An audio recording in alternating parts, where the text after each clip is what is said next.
Past midnight, the mountains were nothing but silhouettes and silence. The kind of silence that presses against the cab windows until it feels alive.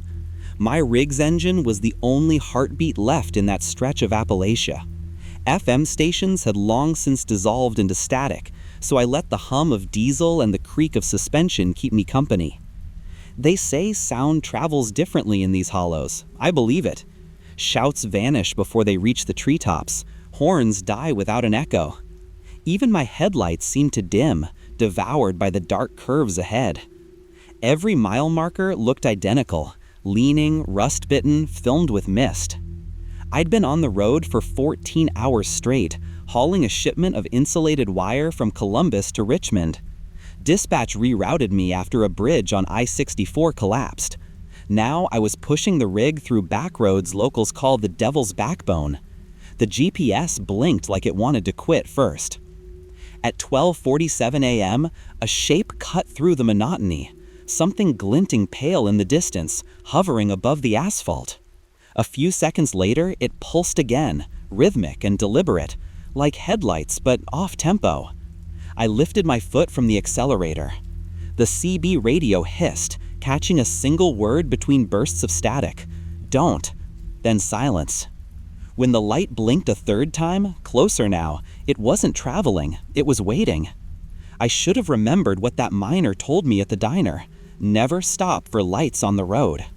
12 hours earlier, I thought detours were the only monsters on the map. Dispatch called just after noon, bridge collapse on I-64, find another way east before the load spoiled. I'd done this route 100 times, trusted my miles more than any warning label, and I wasn't about to waste a night sleeping in a rest stop. The alternative path blinked across my tablet, thin gray line through the Appalachians, barely indexed. Locals called it Route 29, though every message board I could find posted the same comment under different usernames. Don't drive it after midnight. Superstition, I figured. Coal Town ghost stories fermented into folklore. Still, the waitress refilling my coffee at the diner in Charleston had gone pale when she saw my map. "You're not taking that road tonight, are you?" I laughed it off. She didn't. She told me folks vanished up there, sometimes trucks found idling with doors open, radios melting with white noise. "Lights on the road," she murmured, wiping her hands on her apron like she couldn't wash the memory off. But fear slows deliveries, and late deliveries kill contracts. I told her the same thing I told everyone. Machines break, not people. By sunset, I was rumbling past the faded last gas until 80 miles sign, asphalt narrowing to 2 uneven lanes hemmed by timber and fog. I felt fine, alert, confident, a man wrapped in logic and diesel exhaust. Then the world thinned behind me. The phone lost signal, the horizon flattened, and the stars blinked out one by one. I didn't know it yet, but I had already crossed some invisible line drawn by those mountains. And on that side of it, rules like time and sound begin to misbehave. The first curve after midnight curled so tight it felt like turning through a question mark. My high beams swept over trees slick with mist, the bark sweating in white ribbons of light. That's when I saw it, a flare of red ahead, flashing in short bursts, then vanishing entirely. At first glance, it looked like a hazard triangle folded on the center line. Another blink, then 2, like someone tapping out a pattern in Morse. Half a mile later, a car appeared, compact, dark blue, driver's side door ajar. Its hazard lights ticked in perfect rhythm with my pulse. A pair of metallic suitcases lay scattered on the shoulder, catching just enough glare to look like kneeling shapes. Instinct twitched in my foot, the one that rides the brake before the brain catches up. The radio kicked alive before I could touch the pedal. A woman's voice floated through static, brittle and thin as glass. "Please, my car, can you help?" Her tone cracked, cutting with sudden bursts of feedback. I leaned toward the mic. "Breaker 19, you all right? Where are you exactly?" Silence. Then, "Right there." Those 2 words hissed through every speaker as if the cab itself had whispered. My headlights flared, the blue car's door wobbled wide, and for a moment, something glared back from inside. Not reflective eyes, not glass, something almost metallic moving behind the steering wheel, folding inward as light touched it. Then the car was empty again. A tremor rolled across the pavement, enough to make my side mirrors quiver. Behind me, no taillights. Ahead, the red flash again, only now it pulsed on the opposite shoulder, reversing direction without sound or engine. I dropped the truck into low gear, jaw tight, mind citing every rule of roadside safety I'd ever learned, all except the one that mattered most. The diner man's warning replayed in my skull like bad jingles. Never stop for lights on the road, not even your own. I shifted up and rolled forward, telling myself it was just a faulty reflection or a prank with mirrors. But the fog thickened, the world narrowed, and still that glow followed, steady, patient, waiting for the next doubt to touch my brake. The mountains pressed in tighter, mile after mile of blind turns and guardrails chewed thin by rust. Somewhere above me an owl cried once, then seemed to choke on the sound. The highway was an umbilical cord of pale asphalt, pulsing faint red from behind, the same off-tempo light still pacing me. I told myself I'd outdrive it, leave superstition in the dust. Then the CB radio clicked on by itself. "Breaker, 19, are you there?" Female again, but clearer now, almost gentle. Static chewed her vowels, like she was speaking through aluminum foil. "Pull over," she pleaded. "You hit me." The words iced my spine. I hadn't hit anything. The rig was pristine, the mirrors clean. I checked each panel with the floodlight toggle, nothing but bugs and mud. Still, the voice kept coming, layered atop itself in faint echoes. "You left me in the road. Please, come back." I touched the mic. "Ma'am, where exactly are you?" For 3 breaths, no reply, just a faraway drone, like tires spinning over gravel. Then faint laughter, the kind that might belong to a child inside a tin can. Every gauge on the dash flickered, then synchronized to 0. Diesel surged through the lines with a tremor that rattled the steering column. In the side mirror, I caught movement, a thin shape gliding along the trailer's shadow, keeping pace without moving its legs. The voice shifted to a whisper fit for confession. "I see your headlights." That's when I killed the CB entirely. The silence that replaced it felt heavier, almost audible. I gripped the wheel until the vinyl squeaked beneath my palms. If I'd stopped then, maybe the nightmare would have ended different. But momentum was the only thing keeping me brave. Outside, the light sped ahead and disappeared around the next curve, as if leading the way. And I, idiot that I am, followed. Doubt grew teeth in my memory, biting down on that earlier conversation at the diner. The place had smelled like coffee grounds and fried hope, one of those Appalachian pit stops plastered with antler trophies and faded road maps. A miner sat 2 stools over, his coveralls streaked with rust and something darker, eyes rimmed in the color of sleeplessness. He noticed the route printed on my manifest before I even sat. "Route 29, huh?" he muttered, spoon clinking against a chipped mug. "You keep it under 60, and if you see lights on the road, don't stop. They ain't headlights, they're mouths." I laughed because that's what sober men do when crazy men talk. He didn't smile back. He just reached under the counter and pulled out a handful of bent reflectors. Each was warped, heat-bubbled, like they'd been in a furnace. "Found these near the ridge. No cars around. No bones either," he said. "Sometimes they blink in sets. 2 for pity, 3 for anger. That's what my daddy told me." The waitress had kind of edged away at that point, wiping the same patch of counter till it gleamed. "Stop filling his head," she said. "Let him eat." But the miner squared me in that soft, exhausted stare miners have when darkness is home. You ever notice how the holler swallows a scream whole? Same with light. That's how they come back up. Different shape, but same hunger. He'd shoved the ruined reflectors toward me for proof. I left them there, pretending superstition couldn't follow me beyond the door. Now, with fog in my mirrors and that phantom glow still pulsing through the smoke ahead, I wished I'd pocketed one. Maybe a souvenir, maybe a warning. Because those warped discs weren't burnt at all. They were melted from the inside out. The fog came down like a slow avalanche, rolling off the ridges and swallowing whole acres of pine. My own high beams were useless. They just painted the mist a sickly yellow. The air smelled metallic, sharp enough to taste. Out here, even owls went quiet. I caught faint beams ahead, another pair of headlights sliding down the lane toward me. Relief hit hard. Someone else on the road meant normalcy. I blinked my hazards twice in greeting. The other set answered once, then again in perfect rhythm. For a half-second, I thought we'd meet and exchange that silent trucker nod, proof we were the last sane ones awake in these hills. Except the lights never grew larger. They hovered mid-curve, motionless, while my speedometer insisted I was closing the distance. Then, just as I crested the bend, the road ahead was empty. No car, no tire hiss, nothing. Only 2 circles of pale residue floating in the fog like after-images on the eye. Fatigue, I muttered out loud. Keep talking, keep rational. You're just overtired. I rolled my shoulders, cracked my neck. The mirror caught movement, a flick of white behind the trailer.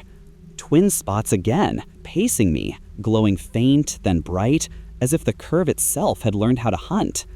I downshifted, engine growling. For a breath, everything synced. Engine rumble, heartbeat, flash pattern.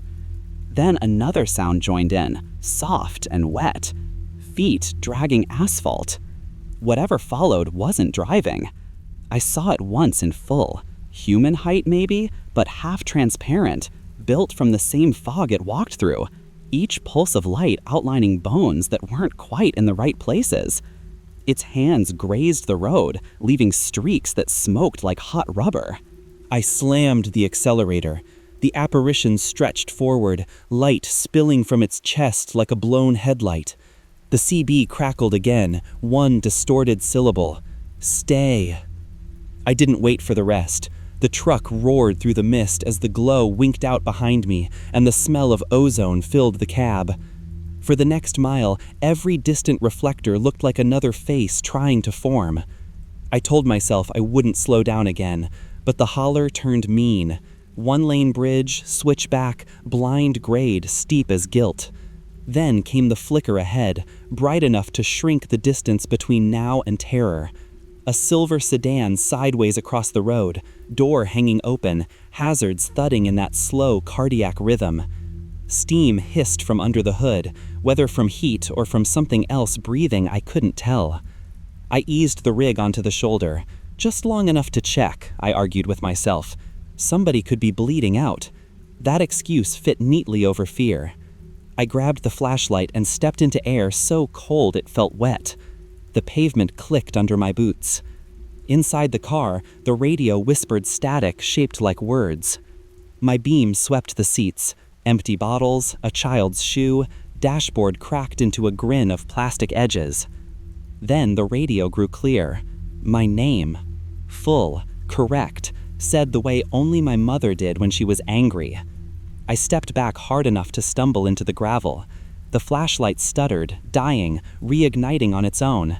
And in that freeze between flashes, I saw palms pressed against the passenger window, but from the outside, sliding upward toward the roof. Fingers too long, knuckles bending wrong, dragging twin streaks of light that pulsed like veins. The smell hit. The same metallic tang from the diner's warped reflectors, sweet and electric, the stink of lightning on skin. Then the hood lurched once, as if something beneath it inhaled. Steam shot from the grill with a sound halfway between a hiss and a sigh. The hazard lights went black, then blinked in time with my pulse. I ran. Not a planned sprint, just the pure animal twitch of escape. Gravel pinged off the rig's steps as I hauled myself into the cab. The engine coughed once, then again, refusing ignition. Through the windshield, the sedan's headlights swiveled toward me, though the steering wheel never turned. My reflection in the glass turned red under their beam. Only it kept breathing when I stopped. The third key twist caught. Diesel roared awake. I slammed into gear, tires screaming against wet asphalt. In the rear view, the car folded into itself, lights collapsing until all that remained was a floating braid of fire drifting across the road, burning without smoke. I had broken the rule, and something out there finally knew I existed. The moment the rig lurched forward, I felt the whole mountain shake itself awake. The trailer rattled like something alive was pounding from inside, and each pothole clapped in echo until I couldn't tell what belonged to the road and what belonged to pursuit. The mirrors showed no sedan, only streaks of crimson haze sliding over the asphalt, keeping pace with my tires. I poured throttle into the climb. The grade rose, serpentine, cliff on one side, darkness on the other. The RPM needle trembled past redline. Wind shredded the fog in ribbons, revealing half-shapes, faces maybe, carved from light, drifting just outside the high beams. They opened and closed like gills, inhaling the glow. A voice flitted through the cab, soft, deliberate. "Slow down, you'll miss the turn." Not from the radio, right beside my ear. It sounded familiar this time. Someone I'd driven convoys with years back. Same drawl, same humor. I bit down on fear, kept eyes forward. Headlights ignited on the road ahead. A single orb first, then 5, suspended in perfect symmetry. They hovered mid-air, right above the center line, like the sky had gifted them eyes. I swerved just shy of the shoulder, scraping a guardrail. Sparks screamed down the mountain. In that brief wash of light, the things chasing me flickered visible. Long, transparent torsos sewn from fog, each carrying a headlight inside the chest like a captive heart. Every flash pulled them closer. Something slammed the trailer door, once, twice, metal buckled inward. I jerked the wheel, shouting a prayer I hadn't used since boot camp. The CB crackled back alive, repeating the woman's earlier phrase, "You hit me," in a chorus of mismatched tones, adult and child layering over one another until language turned to shriek. I crested the ridge and saw salvation, a cluster of sodium lights ahead, flickering above gas pumps. An outpost, a station, a sliver of the normal world. The figures slowed, their glow thinning into mist as the truck crossed beneath electric hum. The engine stumbled back to idle, spent. When I finally braked beside the pumps, the odometer was spinning backward by itself. Behind me, the road was black again. No fog, no wreck, no proof. Only the smell of burnt air and the taste of copper on the tongue. I'd outrun something, but not lost it. Sodium light hummed overhead, bathing the truck stop in that jaundiced glow that makes even living faces look waxed and wrong. I rolled the rig into a bay, set the brake, and just sat there for a minute, trying to convince my hands to unclench. The neon open 24 hours sign buzzed like an insect dying slowly in pink glass. Somewhere beyond the pumps, a diesel engine idled, but no one stood beside it. Inside the store, the air was syrup thick with burnt coffee and air freshener. 3 people occupied the place. A clerk behind bullet-streaked plexiglass, and 2 men at the counter hunched over soup like monks over a relic. They turned together when the doorbell chimed. Their eyes followed me with slow, synchronized awareness. "Long night?" the clerk asked, voice steady but toneless. "Something like that," I managed. "You got a phone that works out here?" She pointed to a payphone bolted to the wall, cord coiled like a snake. The keypad blinked faintly, out of sync with the overhead lights. I lifted the receiver. Instead of a dial tone, I heard my own engine idling on repeat, louder each second until I slammed it down. Both soup eaters stared. One mouthed something I couldn't hear through the glass. His lips shaped 3 words. "You stopped, didn't you?" I backed away from the phone, heart thudding so hard it made my vision pulse. The clerk offered a paper cup of coffee. Her hand trembled. The air conditioning shut off by itself, leaving only the whir of refrigerators and the distant pop of insects on bulbs outside. Then, every fluorescent light went out at once. The store fell into blue gloom, illuminated only by the glow seeping through the front windows. White, steady, far too bright, spilling from the highway like dawn arriving early. But it wasn't dawn, it was waiting. "Sorry about the power," the clerk muttered, fumbling beneath the counter. A backup humming filled the silence, old CRT monitors waking one by one, casting green ghosts across her face. Each camera fed from a different corner of the station, aisles frozen mid-motion, dust swirling, fog pressing at the door. Then, on monitor 4, I saw my truck.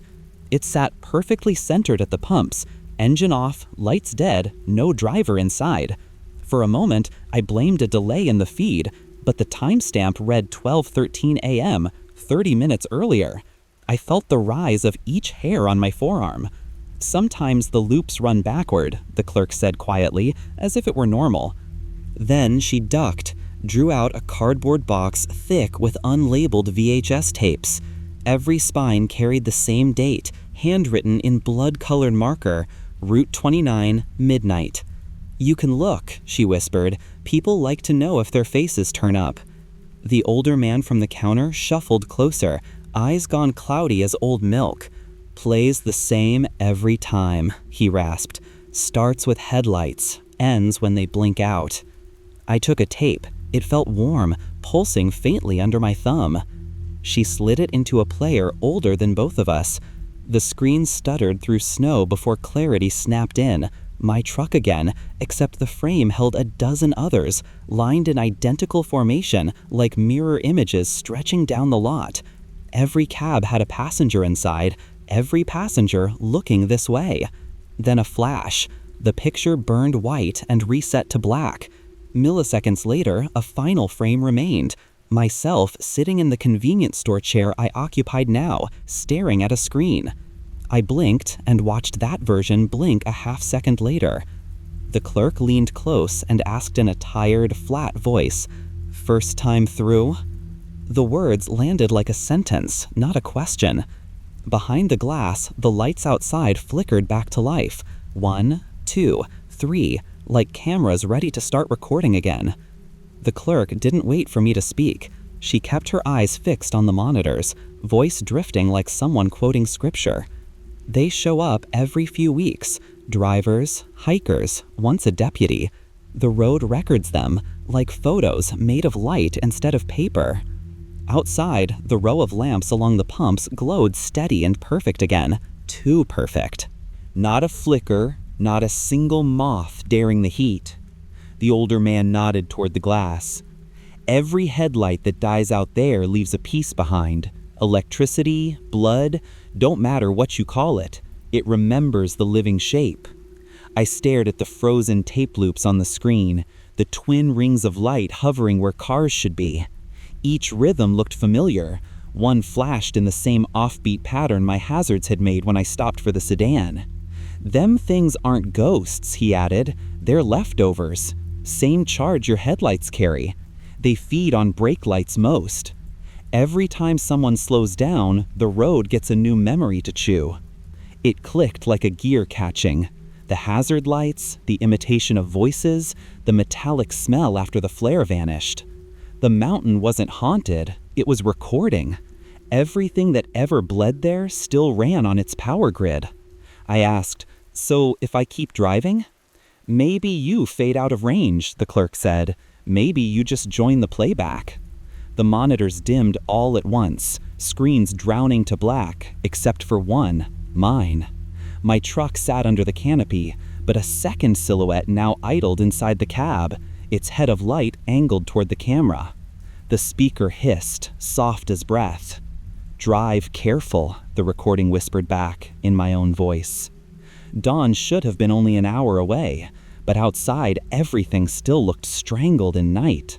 The air pressed flat against the windows, no hint of sky beyond the glare.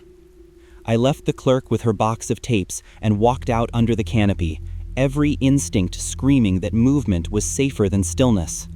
The lot was arranged exactly as it had been on the monitor, down to the damp rings where someone's boots had dripped. I climbed into the cab, engine key already between trembling fingers. The diesel caught on the first twist, obedient, eager to leave. Then the CB whispered alive again, clear as crystal. "Eastbound 29, accident ahead." The same cadence, the same voice, mine. Static swelled, rolled under my ribs. The dash clock bled digits backward. 12:46, 12:45. The world rewound one heartbeat at a time. I drove anyway, tires thudding rhythmically over seams in the asphalt until they matched the pulse pounding behind my teeth. Around the first bend, I saw them, brake lights glowing red through fog just like before, steady as candles on an altar. The silver sedan waited center lane, steam lifting from the hood. My own headlamps painted the scene in déjà vu. Someone sat in the driver's seat now. Same jacket, same cap, same scar curling under the ear. When I moved my hand from the wheel, he did too, half a second out of sync, a bad mirror. I leaned closer to the windshield. He looked up. The eyes weren't eyes at all, but twin bulbs burning bright white from within the skull. The mouth opened and my voice poured out, warped by distance, but unmistakable. "Don't stop." The radio echoed the phrase in chorus, 100 overlapping copies, each with a different breath at the end. I pressed the accelerator, but the road in both directions was filled with lights, every one of them shaped like me. The CB came alive again, loud enough to rattle the glove box. "Breaker, 19, you copy?" A man's voice, weary but human. For one beat, I believed salvation had found frequency. I snatched the mic. But the name died in static. The sound coming through wasn't a voice anymore. It was the highway itself. Gravel grinding syllables, wind coughing syllables, the mountains repeating everything I'd ever said inside the cab. Headlights multiplied in the mirrors until they filled the rear view with a field of burning suns. Each one pulsed in time with my heartbeat. Then they began blinking their own language, 2 short, 1 long, patterns looping faster than breath. My gauges flickered back to life, though the engine wasn't running. The key had snapped off in the ignition, somewhere between fear and pleading. The mic hissed, then steadied. My own voice spoke through it, calm, instructional. "If you drive through Appalachia after midnight and you see lights on the road, keep going." It played once, then twice, merging until 100 versions layered atop each other, building into a roar that lifted the fog itself. Outside the windshield, the sedan dissolved, mirrors first, paint curling like film burning in a projector. The lights from its tail lamps floated free, drifting toward me. They pressed against the glass, and for a brief heartbeat I saw shapes inside them, faces crushed flat against luminescent skin, still mouthing warnings they no longer remembered. Everything went white. My hands vanished first, then the dash, then the sound of the motor. The last thing I heard was my own recording, still calm, repeating the rule as though it might save someone else. Then the signal cut. They found my rig 2 days later idling outside that same truck stop, headlights on, tank dry, no driver. The clerk swore she'd watched a man fitting my description walk in, drink a coffee, and disappear behind the cooler. But the tapes show only the cooler door swinging by itself. The sheriff called it exhaustion, a driver wandering off to die in the woods. Folks around here keep their mouths shut about anything they can't invoice. Still, every few weeks, someone swears they hear chatter bleeding onto Channel 19 after midnight. A voice warning about lights ahead, cutting out mid-sentence. Newer drivers joke it's an old safety PSA. Locals keep the volume turned down. Those who don't claim that once you hear the broadcast clearly, you start seeing the glow in your mirrors no matter where you are. Maybe it's all folklore piled on top of fog. Maybe I'm just another entry in a logbook no one's finished reading. But if you're ever rolling through those Appalachian switchbacks alone, do yourself a favor. Keep your eyes on the asphalt, your speed steady, and your radio quiet. If the darkness tries to talk back in flickers of red and white, don't answer. Don't slow down. Don't stop. Because the lights remember the ones who hesitate.